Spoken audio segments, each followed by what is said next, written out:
Could furthering the youth movement help the Cincinnati Bengals team in 2024? Let's break it down.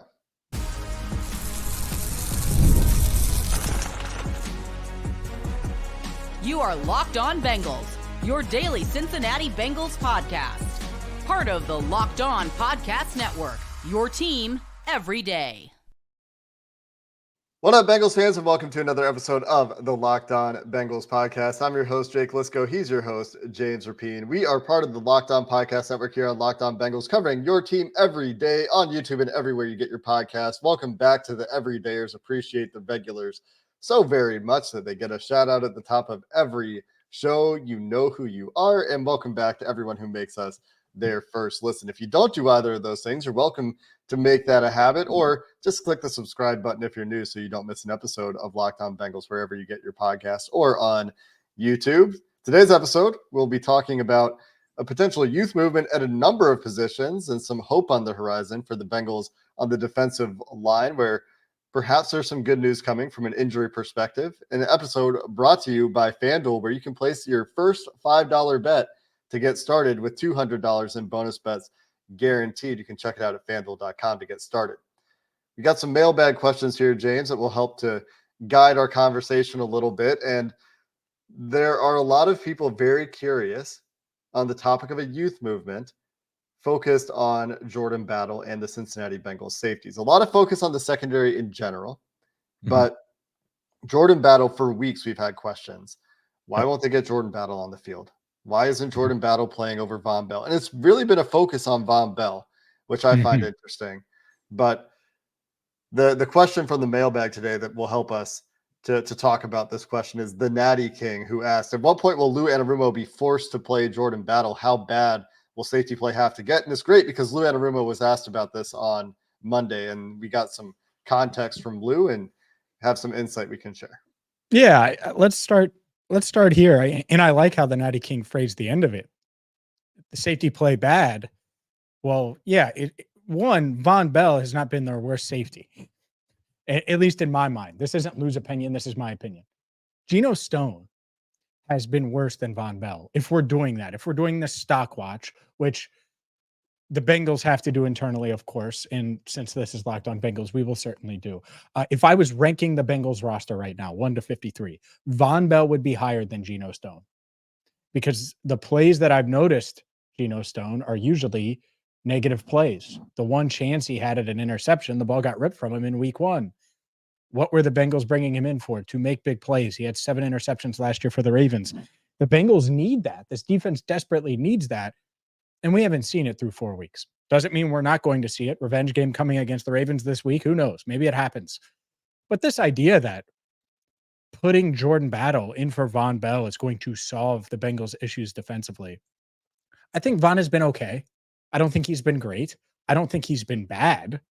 And that's what's interesting here is I think the perception of Jordan, rather, and the perception of Vonn has been almost skewed to the point where a lot of people think Vonn is on his is entering his Uncle Mike era, and Jordan Battle is this young blossoming safety that's ready to go. I mean, Lou basically said, yeah, Jordan was behind entering camp. Well, what could that mean? And I'm speculating here, but what could that mean? Well, could it be playbook? Probably not. He was on this defense last year. I didn't really hear of him struggling with the playbook after he got on the field. But I think that the public perception of Jordan being this awesome safety is partially because of the PFF grades didn't really line up with how the coaching staff viewed him. And then he comes into camp, and you didn't really notice him. I know he had the pick 6 in the preseason against third stringers, which is an awesome play. And by the way, if he can bring that, then of course get him on the field. But it's not like I noticed him a ton. When you were at camp, did you notice Jordan Battle a ton when he was playing against backups, when he's playing against Jake Browning or even third stringers? I didn't. I noticed Vonn pretty regularly. And so I do think he's still ahead of where people have Jordan. And the other part of this is, how would people have reacted? And it was the easiest interception ever. You and I could have caught it. But had Jordan Battle been on the field for that interception against Vonn or against the Panthers, the one that Vonn picked off, I bet people would have been like, see, he just makes plays. Well, Vonn made a big play there, and that was a big play in the game. You can't overlook that, even though it was the easiest interception probably in his career. I think the overall challenge here is that maybe Jordan Battle could be better. It's possible. We don't know. It could be that he would go out there and he could play better than the safeties that the Bengals have out there. But it's not as simple as saying Vonn Bell has been bad. Jordan Battle is obviously a better player. It's possible. And maybe PFF is right about this. Maybe the fans are all right about this. But if he came into camp behind, whatever that means, and Lou is saying that he's starting to catch up, he's starting to get to a point where they're feeling more comfortable with him. And if he continues to trend in the right direction, paraphrasing Lou here, then they're going to find more opportunities for him. Well, then at that point, he gets into the game. He has the trust of the coaching staff that he's doing the right things that he needs to do to get onto the field. But a big reason they made their changes at safety that they did was to have guys that made fewer mistakes back there. And to your point, I don't think that Vonn is making these big mental mistakes where we've seen some mistakes happen or where we've seen the secondary be exposed in coverage has been, in my opinion, and this aligns with you here a little bit, is that I'm more concerned with Geno Stone right now in terms of what he's bringing to the team, because we've seen him make mistakes when trying to come off the top, come off the ceiling in the run game. We talked about one of those angle plays and everyone saw it against the Panthers. We talked about that with Mike yesterday on the film review. And in addition to that, you're seeing him, the speed limitations show up in coverage. And one of them, he gives up a touchdown against the Panthers. He's getting beat over the top, and that happened against Terry McLaurin, where Terry McLaurin splits Cam Taylor-Britt and Geno Stone and just runs by them. And they're supposed to have, Cam Taylor-Britt is supposed to have help over the top there. Geno Stone needs to be able to provide that help over the top. And so those are things that you need to get better too. They don't necessarily have that speed and athleticism at safety right now. They had that last year with Dax, even though Dax wasn't playing at a high level and was making mistakes, especially down the stretch. They certainly had that with Jesse Bates back there, right? That element they're now missing. And Jordan Battle doesn't quite get you that. Maybe he helps make better plays in the run game. Maybe he is just in better position and uses his instincts to be in better position in coverage. And maybe that's worth a shot because you can't get that much worse necessarily. And I don't think he would be significantly worse than either safety, honestly. But I also don't know how much better he would be. And he doesn't necessarily answer the thing that they're lacking there, which is what makes it complicated to me, is that they need athleticism and speed back there. And maybe Jordan Battle gives you a little bit more of that, a little bit, but it's not like he tested like a great athlete either when he was coming out of Alabama, given younger player, and maybe has some athleticism growth left on the tree there, as it were. But it's not just this no-brainer thing to me that it seems to be for a lot of people, that you put Jordan Battle in and it's better. But maybe it's worth a try at this point. That's kind of where I'm at on it, is maybe it's worth a try because what we've seen from the safeties the last 2 weeks. Yeah, I would say this. Maybe get him a few snaps and see how it goes. See if there's a big difference one way or the other. You don't have to make this big dramatic change where Geno Stone is suddenly your third safety or Vonn Bell is suddenly in the Uncle Mike role that all these people want him in. It's silly to think that. And if Pro Football Focus didn't exist, and I like PFF, would people really be feeling this way about Jordan Battle? Like, would you? Or would you just trust your eyes? And yeah, Vonn Bell had an awful tackle attempt on, I believe it was Miles Sanders the other day. Outside of that, a lot of his plays have been coverage issues that have always been coverage issues where he's just getting beat physically. Has Jordan Battle done enough to, and like I said, I noticed Vonn in camp in coverage making plays. Has Jordan Battle done enough to earn those snaps? I'm not sure. Can you get Vonn a little bit of a breather where instead of 100% of the snaps, he's playing 90, and Geno 90% instead of 100, and then you get 27 on the field a bit more? Maybe you do that. You see how he plays. You get him some experience. I think that's the element that's interesting here. You went with a cornerback rotation the other day. That should probably continue to a degree with DJ Turner. I think because of the speed and athleticism, I think that's similar at safety. Maybe you do that and see how Jordan Battle fares. We have a lot to get to in the mailbag, including Jermaine Burton. Will Jermaine Burton get more snaps? You asked it. We'll answer it coming up next. Today's show is brought to you by PrizePicks. PrizePicks is the app you need right now. You can win up to 100 times your money on PrizePicks with as little as 4 picks. It is the best way to get action on sports in over 30 states. And right now, you sign up today, you get $50 instantly when you play $5. You don't even need to win to receive the $50 bonus. It's guaranteed. PrizePicks also offers weekly promotions that can lead to big payouts like Taco Tuesday. Each Tuesday, PrizePicks discounts select player projections up to 25% to provide even more value to your lineups. So let's say you think Justin Jefferson will get more than 83.5 yards next week. Well, all you have to do is combine that with, say Joe Burrow throwing more than his PrizePicks projection for yards, and boom, you get paid. So go to PrizePicks in the App Store right now. Download the PrizePicks app and use code LOCKEDONNFL to get $50 off instantly after you play your first $5 lineup. Again, that's code LOCKEDONNFL in the PrizePicks app to get $50 instantly after you place your first $5 lineup. We've talked about one young JB on this team, and that is not Joe Burrow, but we've got another young JB to You talk calling Joe about. old? You calling Joe old? All right. I'm just saying we're not talking about him today as a potential substitution candidate for this Old team. man Michael Joe. Ruffin at Mr. 513 Who Day has a question about Jermaine Burton, and this is another common question. And it's another common question in the same vein as Jordan Battle, really, which is why isn't he playing? Why aren't these young guys who we've seen make plays play more? And this question from Michael Ruffin is, what's up with Jermaine Burton and his usage? Is it when his number is called, Joe isn't looking for him? Is he not getting open? I would love to see him on some screens, possibly kick returns. So essentially, can they find a role for Jermaine Burton, James? Yes, that role is probably 5 to 8 snaps. A deep option, someone that opposing defenses have to account for. But if you mean, can they find a role as in him be out there for 25 plus snaps? The answer is no. The answer is no. And we've talked about the wrinkles, the versatility that this offense has, where they're playing 3 tight ends, probably 20 snaps a piece minimum every week. I think that's a pretty reasonable expectation moving forward. You want T. Higgins on the field for more than he was against the Panthers, mostly because you're not going to be running the ball like you did every single week. So you get him on the field for, let's say, 80% of the snaps, 75%, something in that range. We know Jamar doesn't come off the field much. And Andre Joseph has settled into wide receiver 3. He really has. He's taken the reins there.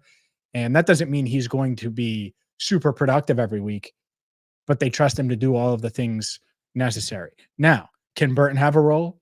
Absolutely. He's your deep threat. He's the complement to all of those other pieces. And this would be a great week for him to make an explosive play or two. Who wouldn't love that if Jermaine Burton makes those plays? So that's what I think his role is. And barring injury, I think that's what his role is going to continue to be for now. It doesn't mean he's not doing the right things, but having him as wide receiver 4, and that's what he's been the past 2 weeks, even though the 4th wide receiver isn't playing a lot on offense, I think that's where he's going to settle into. And maybe those snaps go up from 4 snaps to 8 snaps. But unless there's an injury, I kind of think that that's his role, which is fine as long as Burrow is willing to throw in the ball. He's earned Burrow's trust, because I do think that'll pay off with some big plays this season. I do wonder if this is a reminder that rookie progression isn't always linear. They were really happy with the big play he made a few weeks ago, and then it looked like he might have run the wrong route in week 3, didn't get into the game after there were 2 wide receivers conspicuously close to one another. Spacing looked really weird on one play in week 3, and then we didn't see him play for the remainder of that game. So very easy to speculate that in week 3 he ran an incorrect route, and the coach has said, maybe he's not quite where we thought he would be. Joe Burrow said, he's not quite doing what we need him to do on a consistent basis. We had a bad spacing, wrong route on one play, and that leads to a little bit of a dip while he is rebuilding that trust and making sure that he has his T's crossed and his I's dotted, right? So Could be as simple as that. A reminder that rookie development is rarely linear, and where there are players who have been around longer, who have played at a decent enough or high level, depending on which player you're talking about, it's hard for rookies to get on the field sometimes. But there are a few other aspects of this question to talk about. One of them is Burrow just not throwing the ball to Burton when he's on the field. And they have had Burton on the field at least a couple times a game, and he is doing exactly what you would think Jermaine Burton would do, which is running some sort of vertical route tree route, whether it's a post against quarters that Joe Burrow could have thrown that certain individuals pointed out on social media, or it's a go route or a clear out route or whatever it is. Those are generally the routes they're running with Jermaine Burton, including, I think, and I would have to double check, I think there was a play action play where he was on the field and he was perhaps a deep option in week 4, but I could be mistaking who was on the field for that play. Regardless, they're using him on offense, I guess, the way that you would expect him to be used, but there's the opportunity to use him a little bit more. And like you said, that could be doubling his snaps from 4 to 8, or maybe it's from 4 to 10 or something like that. But his usage is going to be pretty reliant on what the game asks for. And against the Panthers, the game was asking for, we're going to run the ball a lot. At least that's what the Bengals coaching staff decided. And when you look at the snap breakdown, it's hard to see where those snaps are going to come from for Jermaine Burton to get on the field. If they want to keep Rehkow and Drew Sample on the field for in week 3, it was about 4 out of 7 snaps. They had 2 tight ends on the field. That makes it hard to get Jermaine Burton on the field because they're not taking T. Higgins or Jamar Chase off the field for Jermaine Burton. So you'd be taking Yosevich off for Burton. And in a run-heavy game, they seem to think Andre Yosevich is their best run-blocking option at wide receiver. He led all wide receivers in week 4 in run blocking snaps, even beating out Jamar Chase in this category. Jamar Chase playing a conspicuously low number of snaps for what we're used to for him, 53 out of 67 snaps, because of the increased use of 12 personnel and some of those 12 personnel looks featuring Andre Yosevich as the only receiver in the run game.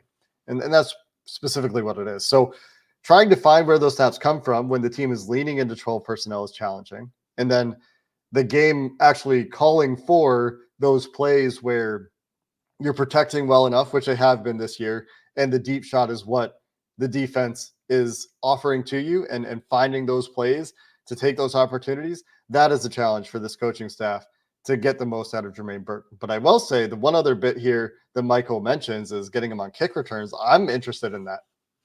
I know we haven't seen it, but I do think that they need more juice than 32 offers as that second kick returner for teams who want to let them return kicks.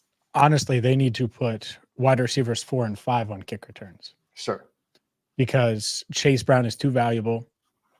The drop-off between Zach Moss and Chase Brown and the rest of the running backs is too there. It's just too big. And so get him the heck off of kick returns. And so there you go, Jermaine Burton. And then Charlie Jones is wide receiver 5 right now.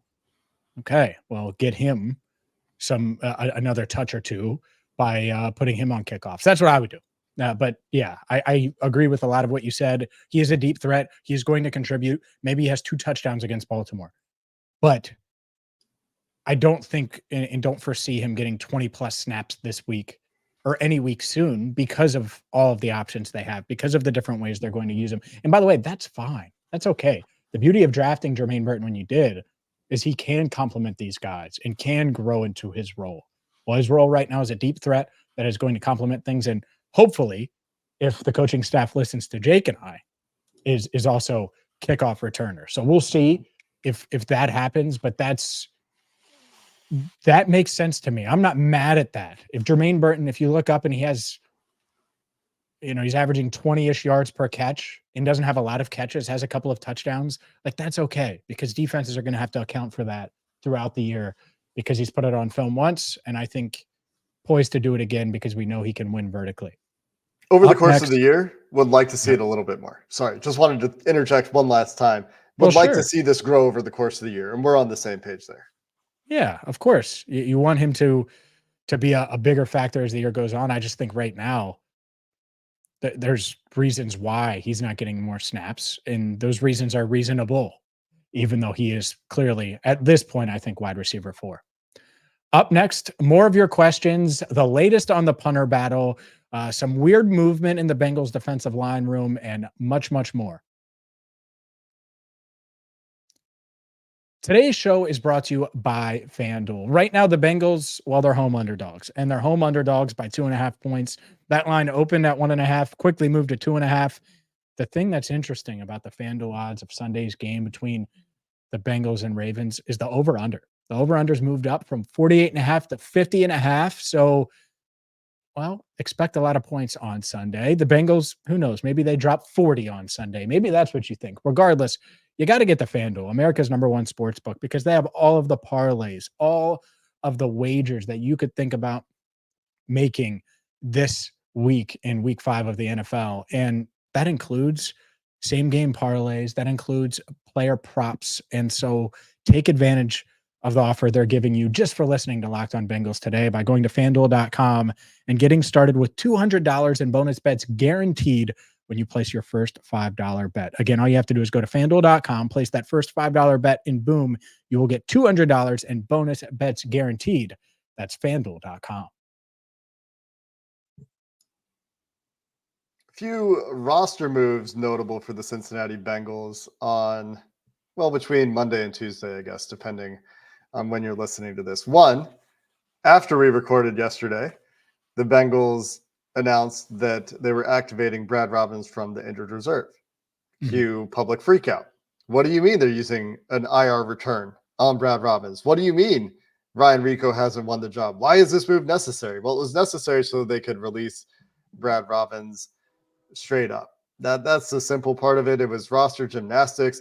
The way that the new IR return rules work this year, and this was news to me as well, James, when they put those 3 guys on IR on the day of the cutdown, Brad Robbins being one, Myles Murphy being another, and McKinley Jackson being the third, those guys are automatically designated for return, which I wasn't aware of. I thought they could choose whether or not they were going to be designated for return later. This is a new rule in 2024.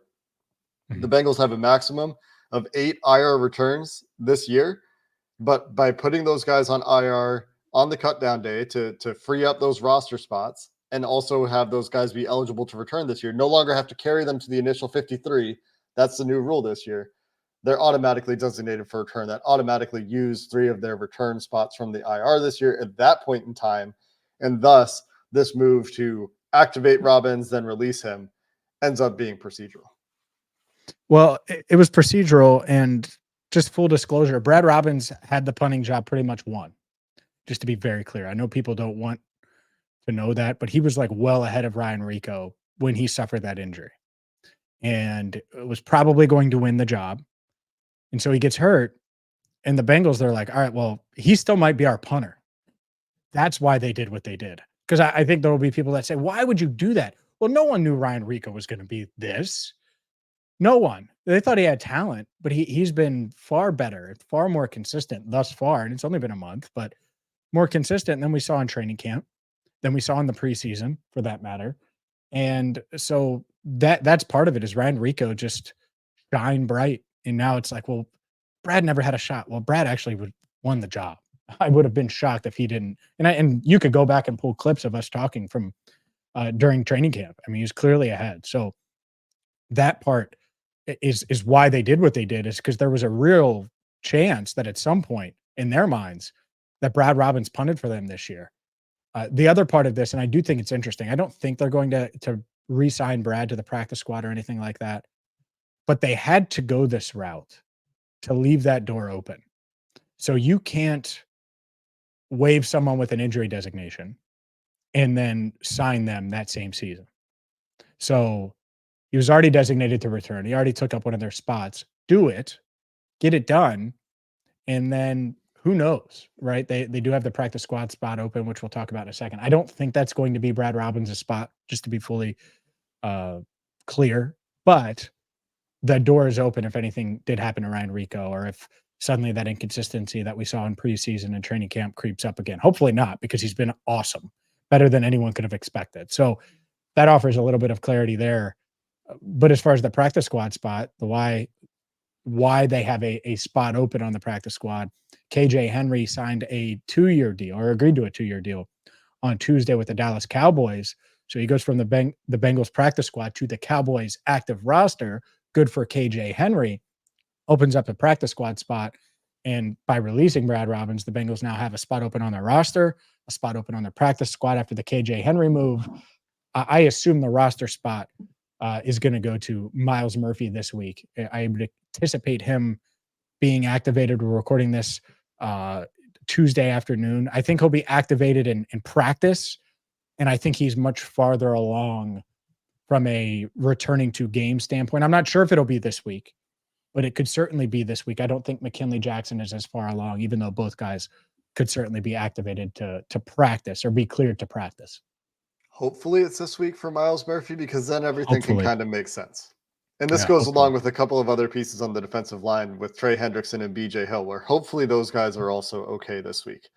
Mm-hmm. And we'll get to that in just a second. But if Myles Murphy is good to go, then losing KJ Henry is less impactful, because then you've added this first round draft pick back to your defensive end rotation instead of potentially needing to rely on this practice squad call up. Because KJ Henry was on the Bengals roster and then he went to the practice squad and now he's back on another active roster, right? And so it's a little odd to see a player get a 2-year deal off of a practice squad in the middle of the Cowboys season. are so desperate. Like they're so desperate. I think that's They're incredibly banged up. Playing the Steelers this week, by the way. Congratulations, Steelers.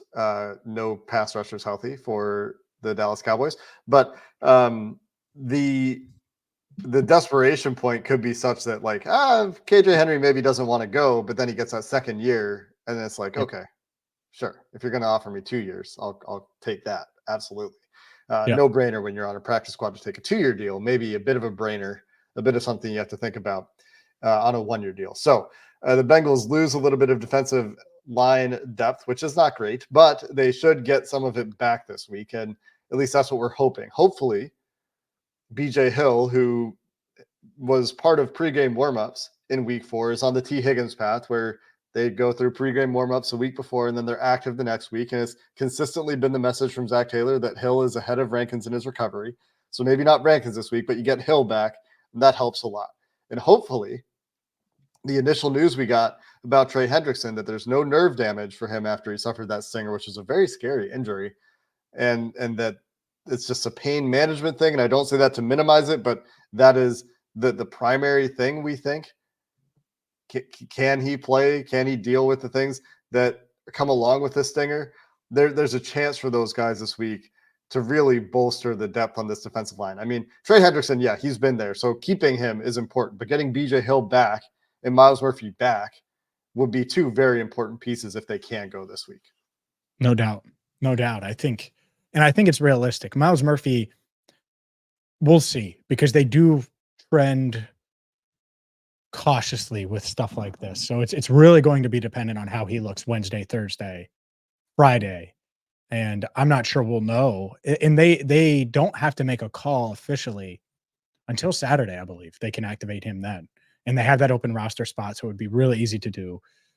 So we'll see. And I think if you could have him, even if he's healthy but it doesn't have the wind to play a full allotment of snaps, and you have BJ Hill, it to your point, can come together some.